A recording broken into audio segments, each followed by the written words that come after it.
అంటే ఫ్రిడ్జ్‌లో తీసి ముక్కలు చేసి పెట్టడాన్ని ఎట్లా చూస్తారు? గత 8 నెలల ముందు చూస్తేనేమో లేడీస్ ఏమో మగవాళ్ళని చంపేసి ముక్కలు ముక్కలు చేయటం అనే ఘటనలు చూసాం. ఇప్పుడు చూస్తుంటేనేమో లేడీస్ మీద పడిపోయారు అందరూ. ఈ దారుణం అన్న వాడు ముక్కలు ముక్కలు చేయాల్సినంత పరిస్థితి వాడికి ఎందుకు వచ్చింది ఏంటనేది అర్థం కావట్లేదు. రీసెంట్గా వైష్ణవి చూసాం. వాడంటే కొద్దిగా తిక్కని అర్థమైంది. యూట్యూబ్ పరంగా ఆడి ఎంసీ ఇచ్చాడు అది ఇది అని చెబుతున్నాడు ఆడు. కానీ ఆడు చెప్పింది కూడా రాంగ్ అనిపిస్తుంది. ఎలా చంపబుద్ధి అవుతుంది? చాలామంది పెళ్ళిళ్ళే కదా చస్తున్నారు. అమ్మాయిల దొరక్క చాలామంది అల్లాడుతున్నారు. అది తెలుస్తుందా లేదో అర్థం కావట్లేదు.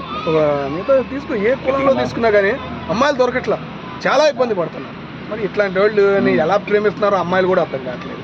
అమ్మాయి చూస్తుంటే ఎంత చక్కగా ఉందన్న. ఇట్లాంటి దరిద్రుడు మరి ఎలా చంపబుద్ది? ముక్కలు ముక్కలు వీటికి అది ఫిజులో మూట కట్టా ఫిజు చూస్తుంటే మళ్ళీ లొంగిపోయాడు. సంప మామూలుగా ఏదైనా ఒక ఏదైనా పడితే బాగుండేది. అది ముక్కలు ముక్కలు ఎట్లా చేయబుద్ధి అయింది ఏంటి? వాడికి అంత టార్చర్ ఎట్లా వచ్చింది? అడే చూస్తుంటే చదువుకున్నాడు అంటే ఏదో ఎంబీఏ బిఏ చేసాడంట. 40,000 1,50,000 1,60,000 శాలరీ అంట.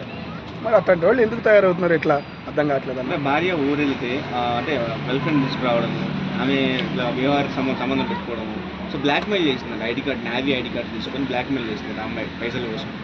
నిజం అంటారా? మరి వాళ్ళ తండ్రి అమ్మాయి తండ్రి అని చెప్తున్నారంటే లేదు మా అమ్మాయి అలాంటిది అని చెప్తున్నారు. మీరేమంటారు? నమ్మచ్చు అన్న. ఏంటంటే ఆయన నావీ ఉద్యోగి, ఒక గవర్నమెంట్ ఉద్యోగి. ఎంత బాధ్యత ఉన్నా కానీ ఈయన ఎందుకు ఆ ట్యాగ్లో పడ్డాడు అనేది అర్థం కావట్లేదు. ఎందుకు పడ్డాడు? లేదా ఎవరి వల్ల పడ్డాడా? ఏదైనా బ్లాక్మెయిల్ జరిగిందా ఏందనేది క్లారిటీకి రాలా. వెళ్ళి పోలీసులు లొంగిపోయినా కానీ అసలు తల బాడీ కూడా తల ఎక్కడుందో మర్చిపోయాను అన్నట్టు. ఫస్ట్ తర్వాత విచారం చేస్తే తల అక్కడే పెట్టాడు. ఆ తల తీసుకొచ్చి చేస్తే పోలీసులకు కూడా ఆశ్చర్యం అనిపించింది. దానిలో ఎట్లా కుక్కాడో వాడికి అర్థం కావట్లేదు. పోలీసులకు కూడా చిన్న ఫీజు అన్న, మరి పెద్దదేం కాదు అది. దానిలో ఎట్లా కుక్కాడో వాడు అర్థం కావట్లేదు. కానీ ఇలా తయారవటం చాలా దారుణం. మళ్ళీ ఇట్లాంటి వాళ్ళు తయారవ్వకుండా ఉండాలని గట్టి చర్యలు తీసుకోవడం అనేది గవర్నమెంట్ మీదే ఉంది. తీసుకోవాల్సిన బాధ్యత గవర్నమెంట్ మీదే ఉంది. స్పందించట్లా.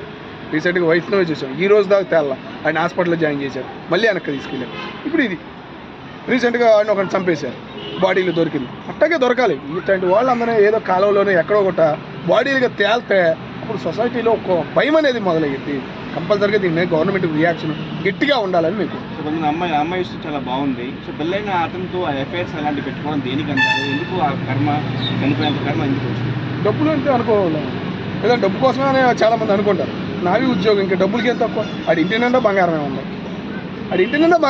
అమ్మాయిలకి బంగారం ఒకప్పుడు ఇస్తాం, ఇప్పుడు తిరిగినా కానీ స్వేచ్ఛ అనేది ఉంది. ఎవరు పట్టించుకోవట్లేదు. పొద్దున అన్నారు, సాయంకాలం వస్తాను, ఎవరు పట్టించుకుంటున్నారు? వాళ్ళకి స్వేచ్ఛ అనేది ఉంది.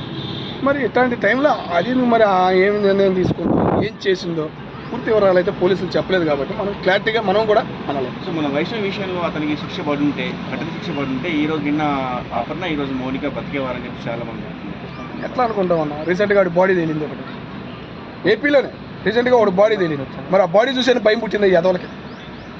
ఏంటంటే శిక్ష అనేది పబ్లిక్లో ఉండాలి. పబ్లిక్గా ఎన్కౌంటర్ చేస్తారని భయం అనేది వాళ్ళకి రావాలి.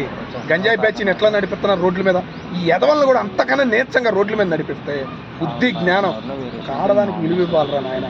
మన మీద రివర్స్ అయిందా వదిలే పక్కకు తప్పుకోవాలి. ఆలోచన వాళ్ళకి రావాలి. కానీ ఇంత చండాలంగా తయారవ్వకూడదని నేను కోరుకుంటున్నాను. ఫైనల్గా పెళ్ళైన వాళ్ళతో ఎఫ్ఐఆర్ పెట్టిన వాళ్ళకి ఇలాంటి పరిస్థితి వచ్చే వాళ్ళకి ఏం చెప్తారు? చర్యలు తీసుకోవాలి.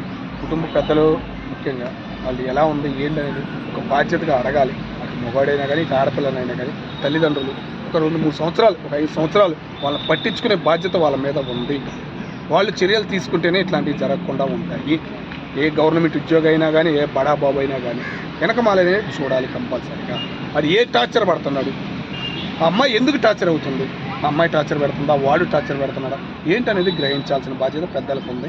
కంపల్సరీగా వాళ్ళ వల్లే ఇవి జరుగుతున్నాయి. కంపల్సరీగా వాళ్ళు చర్యలు తీసుకోవాలి. ఇటు గవర్నమెంట్ రియాక్షన్ కూడా ఇట్లాంటి అదవుల మీద నీచంగా ఉంటేనే మరి ఇంకొకటి భయం అనేది పుట్టిందని